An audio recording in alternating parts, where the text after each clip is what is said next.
we're seeing all of these systems shifting to a more distributed future. But what comes with distribution is more local, state-based fragmentation of rules, regulations, initiatives, incentives. So that's the topic for today's discussion. What I heard in that was complexity, and certainly it is more complex, but it's also a sign of maturity, and I think one in which, as systems become more decentralized, they become stronger, more resilient, and while it is again, I'll use the term complex, it allows it to operate at a much more efficient manner. Yeah, it can be messy, but it's definitely a sign that the market's grown up. And particularly for this discussion behind the meter systems, it means we're moving from this phase of can we do it to how should it behave? And once it happens, capital is going to show up differently. The developers behave different. Customers have to be smarter. The whole underwriting environment changes, but the rules will allow the big money to continue to move in.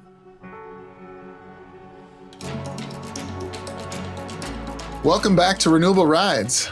Today, we're breaking down a real-time shift in energy policy that signals that behind-the-meter market is maturing, and it's happening fast.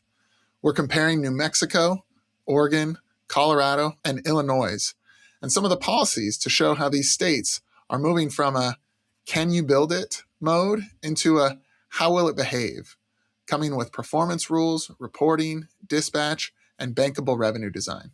If you're a business leader thinking about cost, resilience, or powering growth, this one's going to matter for you. Before we jump in, how's it going, Gareth? What's new? I'm well. I haven't been well. I've got smashed with this cold or flu or COVID or whatever it was, which was horrific. I'm not a very good person being sick, but coming out the back of it, enjoyed a really nice winter camp with the Scouts over the weekend. Some big lessons learned. Don't put your stove on several feet of snow because you wake up in the middle of the night and your stove is sunk and you can't open the door to top it up with wood and you all freeze. So some really good lessons learned about what it takes to stay warm winter camping, and just generally loving how this market is completely taking off. You know, we've got 117 active deals in the marketplace right now. A lot of people realizing the opportunity at stake and excited to dig into how the market is evolving with you today. How about you? Yeah, similar. It's been full on. You know, there's so many companies are looking to take action. They're feeling the burn of the rising rates, and so that's been fun. Also, just been really fun. Kind of starting to get back into the swing of things post holidays with the kids. Sports are starting back up. We've been having baseball practice the last couple of weeks, although this week was rained out with some of the rain. But baseball pictures tomorrow and games starting up the following weekend. So we're enjoying what feels like spring here in Southern California, even though it's we're still in the dead of winter. So it's been nice compared to everybody else in the country. Yeah, exactly. No, good for you guys. That's awesome. Yeah, well, and nice too that finally getting some snow across the west, and you guys have been getting some up there. Yeah, Ethan's already got like 25 ski days in with his ski team, so he's loving it. And yeah, more to come. Love it. All right, well, Dan, let's dig in. I want to start with a take that may sound a bit dramatic, but actually, I genuinely believe it. The behind the meter and on-site energy market is growing up fast, and I'm super proud of it. We're not just in the solar on a roof phase anymore. It's actually being recognized as a real infrastructure layer. But with that comes rules, different revenue paths, and regulations that we need to pay attention to. Yeah. When the regulators start paying attention, it's usually a sign of a market moving from a cute pilot to this is going to impact the grid, the broader society, and the future of energy infrastructure. Yeah, exactly. And today we're going to go through some very different examples. I think that's what's really interesting about this is how different states are really approaching and realizing the opportunity and the risks at stake.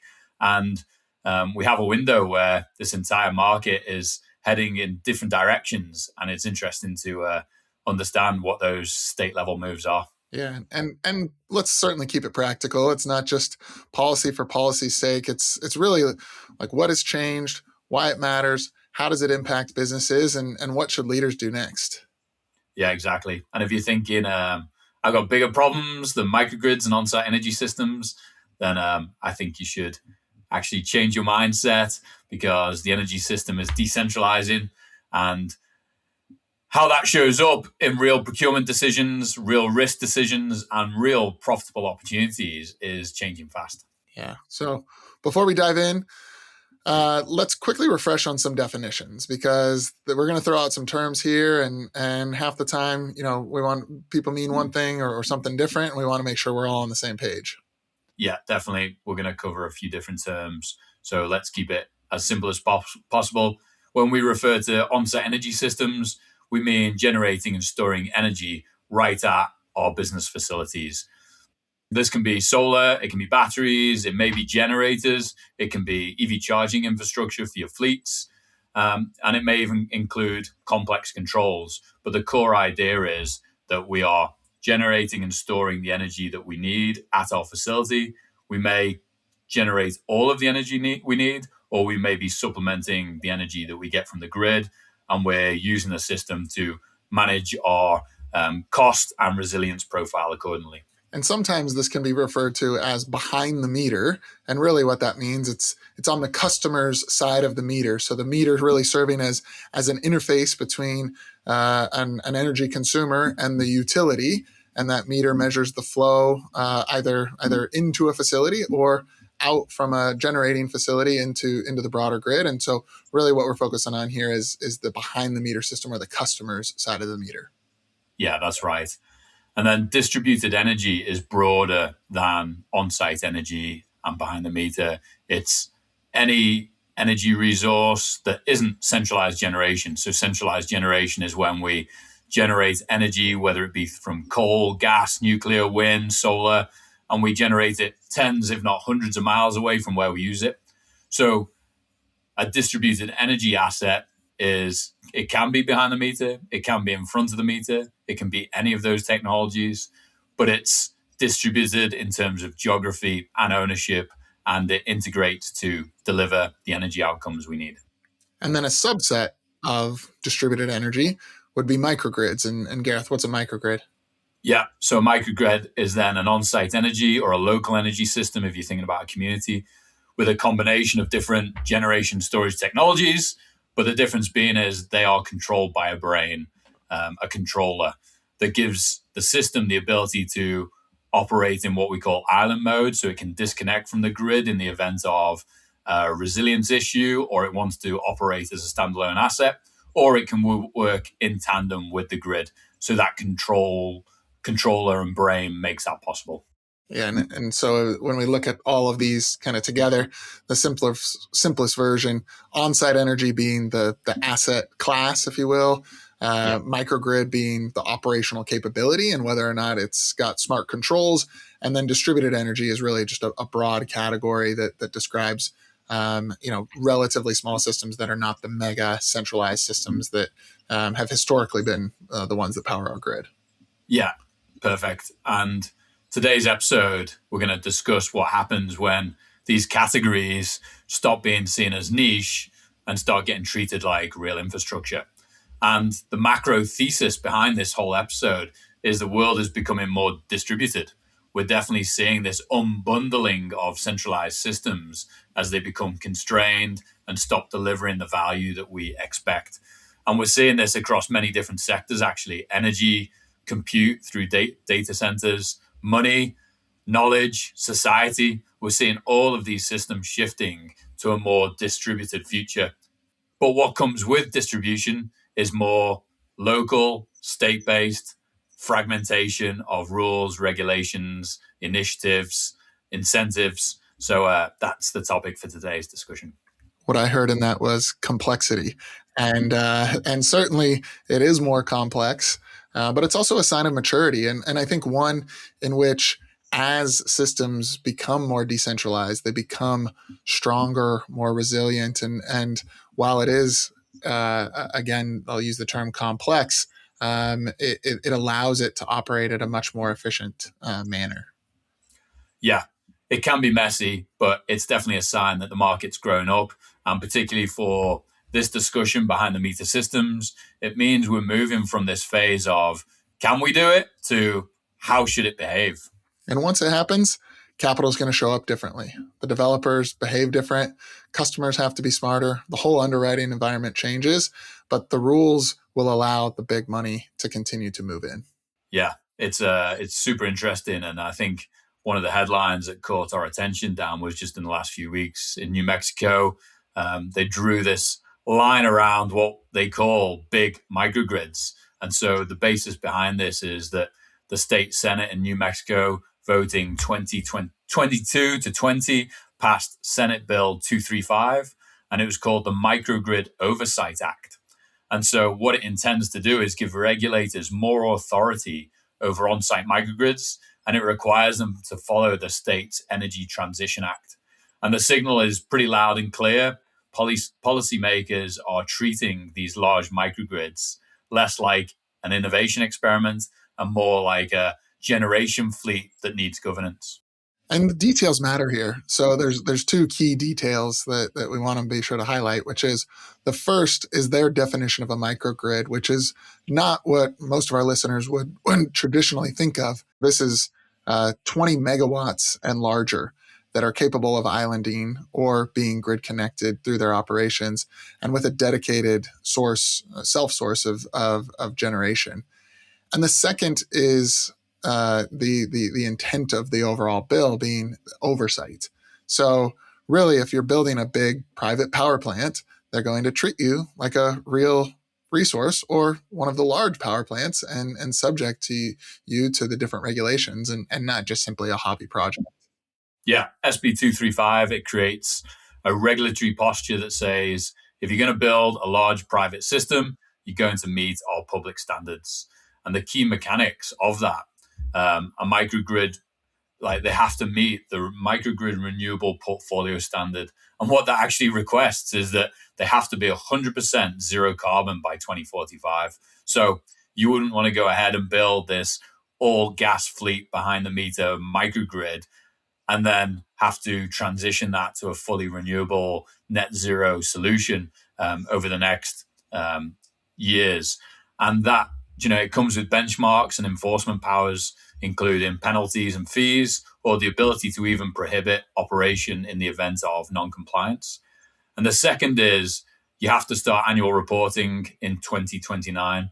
So you have to report your total energy generation, your renewable generation by technology type, compliance status, and even a water use that's tied to the power generation and cooling loads served by the microgrid. And third, it cannot impact the ratepayer. So the Commission has been very clear that they will not approve acquisitions or structures that increase utility rates to cover the microgrid infrastructure development costs. And the microgrid related purchases from the utility cannot trigger rate increases for that purpose. So the very large loads, 20 megawatts and above, and water seem to be a pretty strong tell. Yeah, exactly. It's data centers all the way, isn't it? Maybe some large industrial assets, maybe chip production, things like that. But yeah, it's definitely aimed at the data centers. And the real key here is I think they're looking around the country and seeing ratepayers suffering as these big hyperscalers come in and gobble up all the free power. And so super interesting. Yeah. And this is why this is the market maturation moment. We're moving from permissioning to performance regulation and treating these like any other, large scale power plant. And so really the early microgrid policy was mostly about, can we allow them? How do they interconnect? Should we pilot them? Is there grant money and how are they actually going to interact with the grid? And this is really much different. It's about the outcomes, the carbon trajectory, water, reporting, enforceable compliance. And so it's really more rules, but does it come with more friction or is this going to streamline things? Yeah, I think it's a super interesting question, isn't it, Dan? I think on face value, it feels like it's more friction, but I actually feel like friction also creates more bankability. And always serious capital providers want markets where standards are explicit, compliance is understandable, and legible, reporting is standardized, and cost allocation fights are reduced. And so I think some of the kind of fast and loose projects where people are rushing to get speed to power and they're throwing up these systems, they'll definitely be impacted. But the disciplined teams who are thinking about these requirements early, upfront, planning for it, and positioning for the future state, that disciplined approach will definitely win out. Yeah, the big, mature, boring money loves stable environments, and stable environments means known rules, rules that are going to be around for a long time, and that's going to allow the large flows of capital. So, awesome take by New Mexico. How are other states taking slightly different postures? Yeah, Oregon's definitely taken a different approach. They're more going for enablement first and then looking to put structure in afterwards. So they're in the process of creating the rules and compensation mechanisms to integrate microgrids into the broader grid. And this is super awesome because they're valuing reliability and resilience for both the microgrid and the broader grid services, and how they will operate as a resource under different tariff structures. So Oregon's vibe is definitely, let's make microgrids easier and let's reward them for their grid value. So more of a framework and tariffs approach. Yeah, I really like it, actually. Yeah. So Colorado, that's another one that we want to highlight here today. So it's really leaned into planning and system integration and a roadmap style work to identify priority communities, critical facilities, and evaluate the costs and benefits to surface statutory or rule changes needed to facilitate these deployments. And Colorado's pushing concepts like flexible interconnection and managed generation flexibility. That's a cousin to microgrids because it's about using distributed assets to increase system capacity utilization and reduce upgrades rather than purely building isolated islands. And so if Oregon is the kind of enable microgrids with a framework and tariffs, Colorado is more of the make the grid more flexible and plan microgrids strategically. And New Mexico falling into the microgrids at scale need carbon, water, and reporting for these guardrails. Yeah, that's nice, clean framing, Dan. And I think last but not least, because I think there's lots of these that we could jump into, but I think the other big one that stood out for us was Illinois, because they're at the other side of the maturation story. Illinois has definitely flipped the script on behind the meter opportunities with a focus on batteries. So as of January 12th, they came in with the Clean and Reliable Grid Affordability Act. It is one of the clearest signals yet that storage is becoming super mainstream and it's going to be a grid tool of the future. And it's no longer just this like resilience add-on or afterthought for customers. This is actually a real strategic opportunity now. Yeah, they're mandating 3 gigawatts of battery energy storage by 2030 and pairing that with a layered incentive stack that makes batteries pencil for commercial and industrial businesses, data centers, and community solar hosts. So starting June 30th of this year, June 30th of 2026, Illinois launches their distributed storage rebate program aimed at reducing the upfront hardware costs. So that upfront rebate comes in the form of $250 per kilowatt hour of storage. That's so sweet. A 1 megawatt hour battery really would qualify for about $250,000 upfront, and then ongoing dispatch payments. So these participants would earn at least $10 per kilowatt of average dispatch during these scheduled peak hours in exchange for a 5-year scheduled dispatch commitment. Yeah. So explicitly, I think if we want to boil this down, they're going to pay big loads to become controllable grid assets. And it's not just, here's a rebate, go buy a battery. It's, here's a revenue design, and here's a dispatch opportunity. Let's standardize a structure such that you can monetize it. And the next phase of storage policy maturity is really being led by Illinois. And these incentives to operate batteries as grid infrastructure will really drive bankable revenue for those that participate. And the beautiful part is these dispatch events are not going to be all the time. It's going to be when the grid is most constrained. And that means you can use the battery for your own needs the rest of the time to optimize your costs.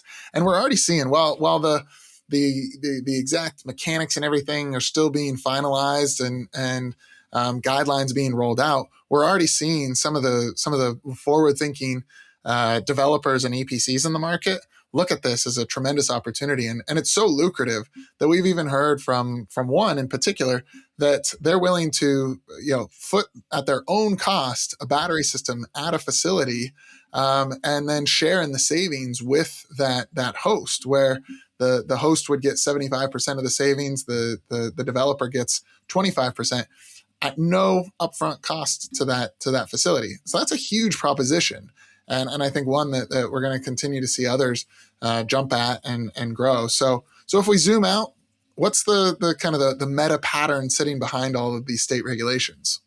Yeah, it's really great. It's moving from kind of begging for permission to be able to do these things to the enablement of these behind the meter systems to now performance regulation. And what we're going to see that translate into is bankability at scale. And so these on-site energy systems and microgrids are no longer side quests. They are no longer pilot projects. They're definitely becoming part of the energy resource stack. And I think particularly as the market is trying to push from a federal policy level towards more coal, to more gas, to more nuclear, I think many states and utilities are realizing they cannot go that route and deliver on the expectations of their communities and businesses. And so those that can really unlock this resource stack and monetize these assets will realize really profitable outcomes. And it actually just reshapes the whole load forecast going forwards, and we don't have to think about it in terms of this single directional energy flow anymore. Yeah, cost shifting is starting to become the new battlefield, and regulators are drawing attention to who pays for what and trying to protect ratepayers from subsidizing private infrastructure. Yeah. And batteries, on-site energy systems, microgrids are merging into the grid programs to make this happen.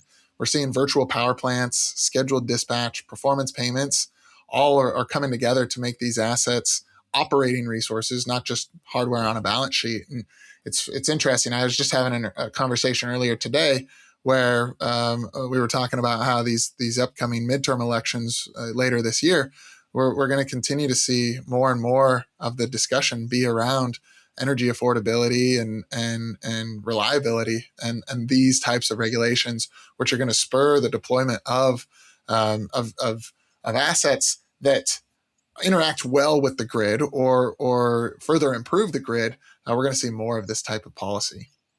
Yeah. So if you're a business leader listening to this, there's definitely some practical moves and things you should be thinking about. I think the first is you need to stop thinking about these as like one-off projects and start thinking about these opportunities as portfolio programs, because that's where the value unlock is. And you will be able to strategically design your rollout plans to maximize the value as these different rules, regulations, incentives kind of roll out. Second is we need to treat policy as a design input, not a compliance afterthought. The worst thing you want to do is build a system based on economics alone or on a feasible design only to find that you've built the wrong system for the incentives or the regulations. So we need to anticipate and incorporate known incentives, emission reporting requirements, dispatch opportunities, different tariff structures to maximize the returns on investment, and cost allocation issues. Third is bankability is all about clarity. And so we're going to see money and opportunities and investments moving towards markets where programs are clear, explicit, not short term, and that they have very clear standardized compliance requirements. And lastly, I think we need to build the capability to execute in a very repeatable way, because this kind of local-based change shifts the advantage from teams that can secure interconnections and finance and deployments at scale with confidence in geographically diverse and dispersed opportunities while considering this labyrinth of local requirements. And let's not forget those that do have projects out in the wild, looking at these new policies as they're coming about, and looking back at those on-site, rooftop solar arrays, and how can they optimize those even further while Yeah, taking exactly. advantage of some of these policies. I think that's another critical component. Yeah. So really, it's not just about buying a battery or deploying a microgrid. It's about operating in a revenue and compliance environment. Yeah. Hardware is being completely commoditized. We've seen the prices come down. We're seeing the market adapt to tariffs, to foreign entity concern rules. That is no longer a barrier to adoption. This is all about execution and orchestration at the edge. So big picture, the energy market's adapting, the broader market's adapting, and energy is working its way into the board level discussions. So really it's about adapting, it's maturing, it's shifting from the centralized top down into more of a distributed bottom up. And we're really still in the early innings of this entire transition. For now, it creates more revenue paths, more rules, but more clarity, and much bigger opportunities for teams to execute at scale and navigate the complex, really fragmented, changing conditions. And I'll end with a question that we've been asking for quite some time, Gareth, is where are you already seeing this shift, and are you treating it as noise or are you treating it as strategy? Yeah, exactly. If you think that this distributed theme is just noise and it's the media making a grand gesture out of nothing, I think you've got your head in the sand. I think we're going to see the massive unbundling of all things infrastructure, of most of society, candidly. We're seeing it happen all around us. And, if you need help thinking through these programs or reconsidering what you're seeing in the market and testing some of your risks and opportunities, we'd love you to reach out. Definitely, if you've enjoyed this episode, please share it with your colleagues and peers, because we need to continue to educate each other, support one another, and facilitate this transition at scale as simply as possible. Amen, Gareth. It's great to see regulators and policymakers joining the game and creating the pathways for these things to happen. Yeah, exciting times. Good seeing you. Good episode. Thanks, Dan. We receive a lot of questions from business leaders around the world wanting to learn more about the energy transition, what is possible, and where to start. So to help you stay informed and up to date on best practices, opportunities, risks, and success stories, we created an industry newsfeed at VECKTA.com/news with all our podcasts, blogs, and newsletter. Check it out and connect with Dan, myself, and the VECKTA team to learn more. Cheers and have a good one.